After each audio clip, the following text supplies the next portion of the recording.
Bonsoir à tous, bienvenue à ce flash d'information. C'est l'un des moments forts de la cérémonie d'ouverture de la COP16 ce jour en Arabie Saoudite. Le passage de flambeau entre la Côte d'Ivoire et l'État hôte de la 16e conférence des parties sur la désertification. L'Arabie Saoudite assure désormais la présidence. L'Ivoirien Alain Richard Donvaï, jusque-là président de la COP, a confié les rênes au ministre saoudien de l'Environnement Abdul Rahman Al-Fadli.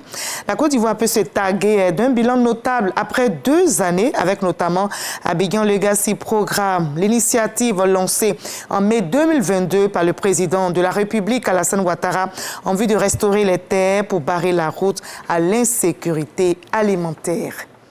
Et l'axe Yamoussoukro-Paris qui se solidifie. Le maire de la ville de Nice, Christian Estrosi, est en visite de travail à Abidjan depuis 48 heures. Il a été reçu aujourd'hui par le Premier ministre Robert Beukri-Mambé.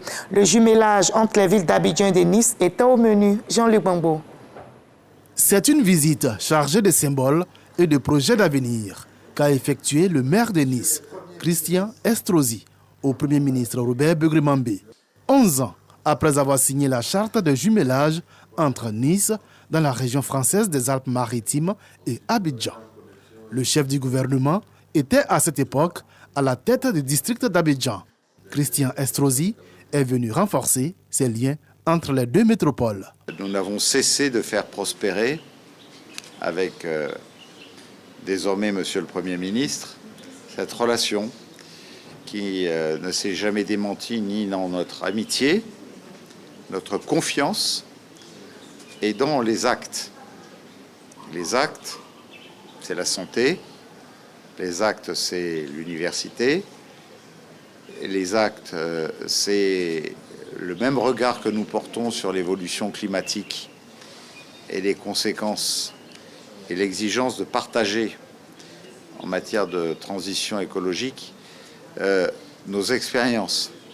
Juste avant cette audience, le maire de Nice a signé 2 nouvelles conventions avec le district autonome d'Abidjan dans les domaines de l'urbanisme et des infrastructures hospitalières, marquant une étape importante dans la collaboration entre les 2 villes. 2024 tire vers sa fin, les fêtes s'annoncent et en cette fin d'année où la circulation s'intensifie, le ministère des Transports redouble de vigilance pour prévenir les accidents. Depuis le 1er décembre, donc, une mesure est en vigueur. Elle indique que tout conducteur ayant un taux d'alcool supérieur ou égal à 0,80 g par litre de sang sera conduit devant le procureur pour répondre de ses actes. Et bien, pour joindre l'acte à la parole, la nuit dernière, la police spéciale de la sécurité routière a mené une opération surprise pour épingler les conducteurs en état d'ébriété. Notre reporter Rally Diomandé a suivi tout de bout en bout cette traque contre l'alcool au volant. Vous aurez donc son reportage dans l'édition de 20h. À l'étranger, en Guinée, la finale d'un tournoi de football dégénère et fait des dizaines de morts. Au moins 56 personnes ont perdu la vie à Nzérékoré, dans le sud-est du pays. C'était hier dimanche, lors d'affrontements entre supporters. La finale du tournoi de football dénommé Général Mamadi Doumbouya, du nom du chef de la junte au pouvoir, a donc dégénéré dans les dernières minutes après un pénalty contesté. La police a fait usage de gaz lacrymogènes, entraînant un mouvement de foule vers l'unique sortie du stade. Des dizaines de spectateurs ont malheureusement trouvé la mort. Notez que ce genre de tournois sont organisés par des mouvements de soutien en faveur du président de la transition guinéenne. Transition est censée prendre fin à la fin de ce mois. Les Ghanéens qui se préparent à élire leur président de la République et renouveler leur Parlement. Le scrutin aura lieu le samedi 7 décembre prochain. À quelques jours donc du vote, les partis se mobilisent pour convaincre les 18 millions d'électeurs et ratissent large le terrain à la conquête de voix. Et les 2 principaux candidats à la magistrature suprême tiendront leur dernier meeting le jeudi prochain à Accra. Un vote anticipé se tient aujourd'hui même pour notamment les personnels de sécurité. Mais notez qu'il a été reporté à jeudi pour les régions orientales et occidentales du Ghana en raison d'une fuite de bulletins de vote selon la commission électorale. Et on va terminer par la CPI qui est en assemblée générale. La réunion a débuté ce lundi jusqu'au 7 décembre prochain à La Haye. Les 124 États partis planchent sur les points suivants: les menaces sur la Cour, l'arrestation des fugitifs et le vote du budget pour 2025.